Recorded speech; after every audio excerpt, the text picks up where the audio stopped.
It is not by chance that we have come together on September 11th to grapple with the aftermath of October 7th, both atrocities committed by those who claimed to act in the name of Islam, targeting the free world. These dates, forever seared into our memories, are inherently connected.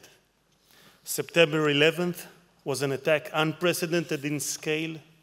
October 7th, an assault unmatched in savagery.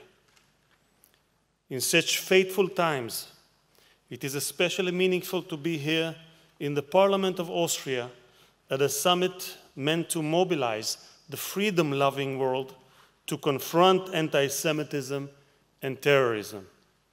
We will never forget those who stood by our side in our darkest days since the Holocaust.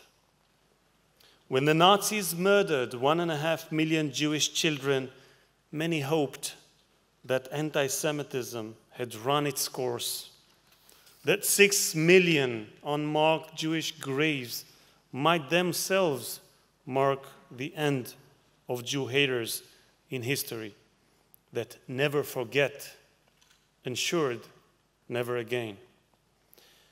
But October 7th proved the demonic dreams of Jewish extinction survived Hitler's demise.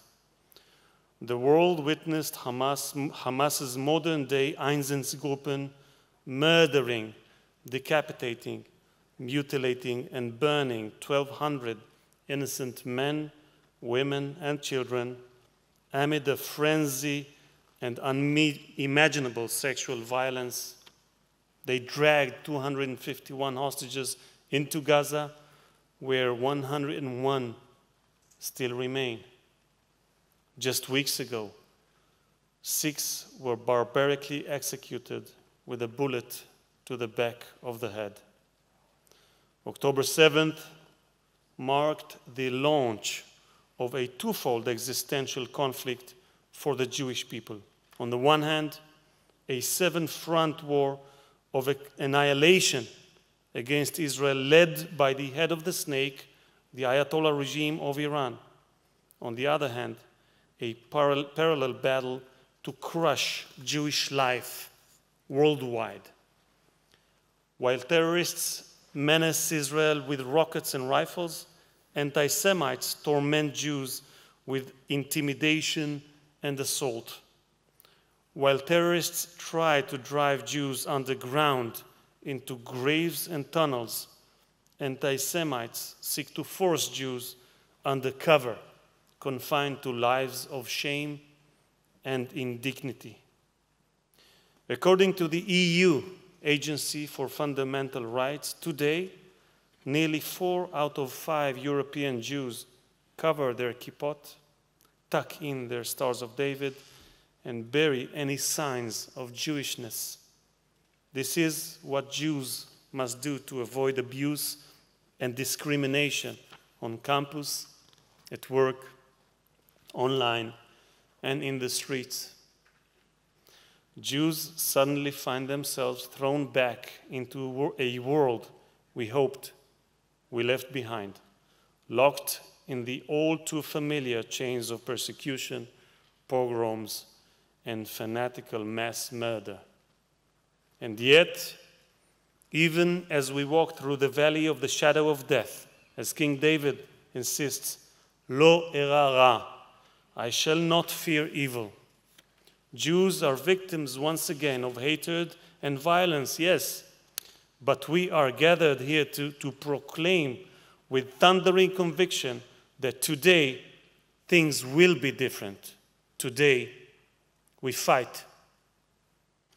Today we have the heroes of the Israeli Defense Forces, and we have you, my friends, warriors for freedom worldwide. And we will wage war unwaveringly until we bring every hostage home, eradicate Hamas and the threat from Gaza, secure northern Israel from the specter of Hezbollah, and make sure Jews everywhere live safely and securely.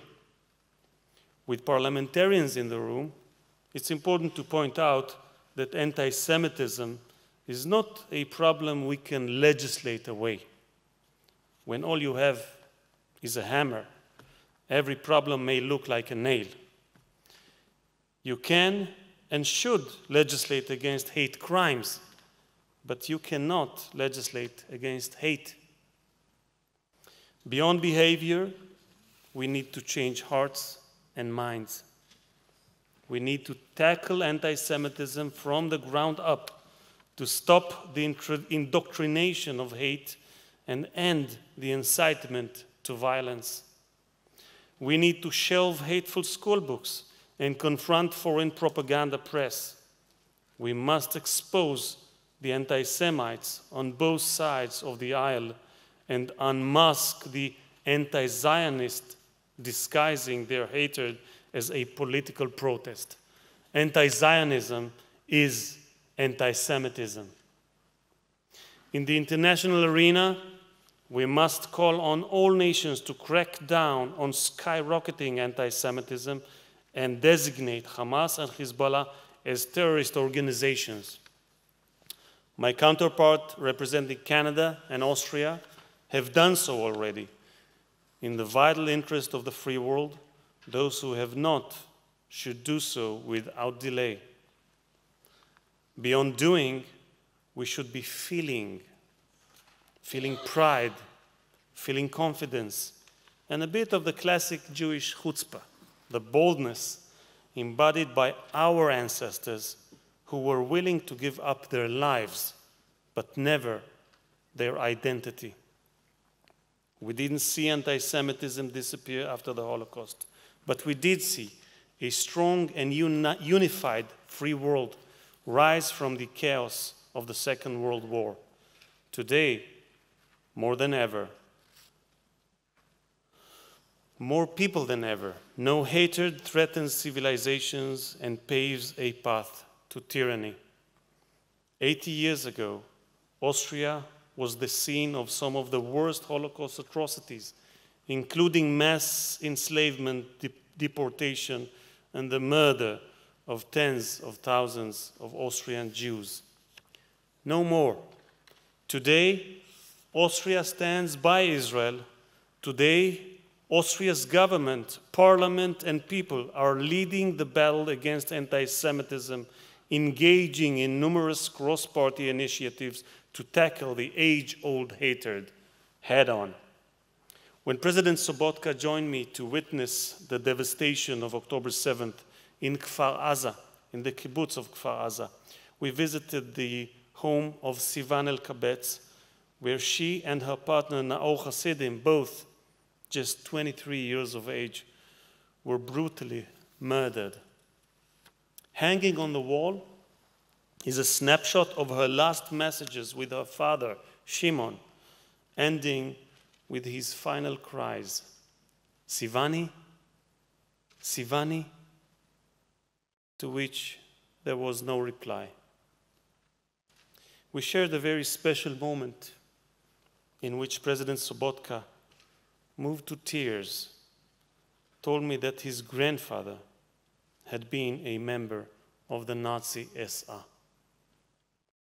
And yet today, we stand assembled in Vienna at President Sobotka's gracious invitation to combat prejudice and terror and to ensure Jews enjoy the fundamental doctrines of democracy, freedom of expression, association, and faith.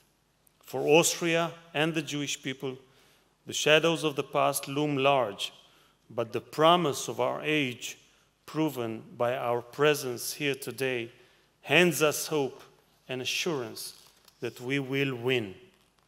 The Austrian composer Franz Schubert, the first to write a Hebrew musical setting for a synagogue, reimagined the Exodus from Egypt in Miriam's victory song.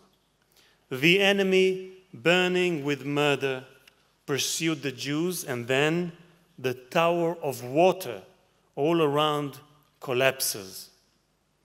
As the splitting of the sea, we can dispel the dangers of our day and shift quickly into victory. on the first anniversary of September 11th, since October 7th, let us resolve that these dates be remembered not only for what we have lost, but for the better world we came together to create. Thank you very much.